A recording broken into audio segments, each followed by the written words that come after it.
Let's talk about bi-amping for a second here.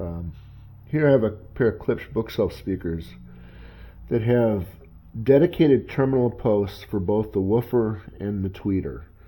And they have this little steel bar here, this gold-plated steel bar that you can remove and run dedicated amplification to the tweeter and run dedicated amplification to the woofer. Question is this something that's really, really useful and something that you want to do, or is this just a marketing gimmick? Let's explore the topic a little bit. Now here in contrast I have a pair of JBL L88s, which for those of you that are familiar with JBL line is the little brother to the L100. And the L100 is one of the most famous speakers that has ever been shipped, certainly the most famous JBL speaker that's ever been shipped. Now if we look at those terminal posts, well, we don't find options for bi-amping or bi-wiring. But even more importantly, if you take a look closely at these posts, they're designed to take a maximum of 18 gauge wire. This is 16 gauge wire, and I can barely get this attached. If I twist the point to a fine point, I can just barely get a little in there. Now, how is it that JBL, in the height of their day, decided that you can get by with 18 gauge wire with single terminals, and now today companies like Klipsch and all companies use bi-wiring posts that support banana plugs, where you can use anything from 12 down to 8 gauge wire even. Is this a real need, or is this a marketing gimmick? That's the question. So first let's talk about the amount of power that is being driven through these speakers by your amplifier. Typically I tell people that most listening is done at 1 watt or less. And why is that? Because typical speaker sensitivity will put out plus 90 decibels at 1 watt of input.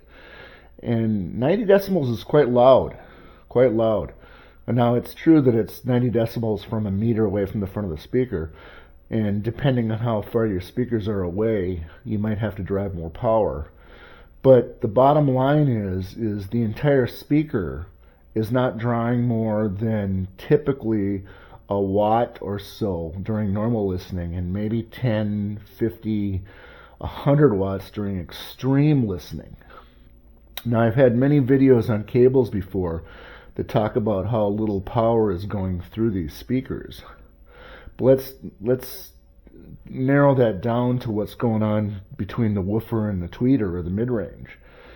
The bass frequencies are the one that draw the most power. So you're going to see a fair amount of power of the 1 to 10 watts that you're driving your speakers with. Almost all of that is going to the woofer. That's the bottom line. And very little of it is going to the mid-range or going to the tweeter. So with so little power going to these other components, why on earth would you need dedicated terminals and a dedicated amplification circuit to power those? Now, if we're talking high-end installations, in big rooms with large speakers and large power requirements, okay, I can see where it might be an advantage to separate your amps out and power your tweeters and your mid-ranges, etc. And to be honest, I've actually done it. I had a pair of DefStack towers that had 3 inputs: tweeter, mid-range, and woofer. And I've tried bi-amping or tri-amping in that particular case. But could I notice a difference? No, I couldn't notice a difference. Now, especially when we go back to this Klipsch bookshelf.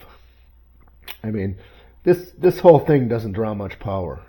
And the tweeter alone draws very little power. It's a horn tweeter, and they just don't draw a lot of power. These Klipsch speakers put out a lot of sound for a little bit of power inside. So why did they go do this? I'm going to say it's a marketing gimmick. I'm just going to say that It's not really useful for you to put up a bi-amping or bi-wiring solution with a small speaker setup in a smaller room, especially where you don't have loud volumes. So let me know in the comments what you think about this stuff. This is just a logical argument, and I don't have any data to show things one way or the other. But I'm curious what your readers think, whether you should use bi-amping on a small computer setup like this or not. Let me know in the comments if you get a chance.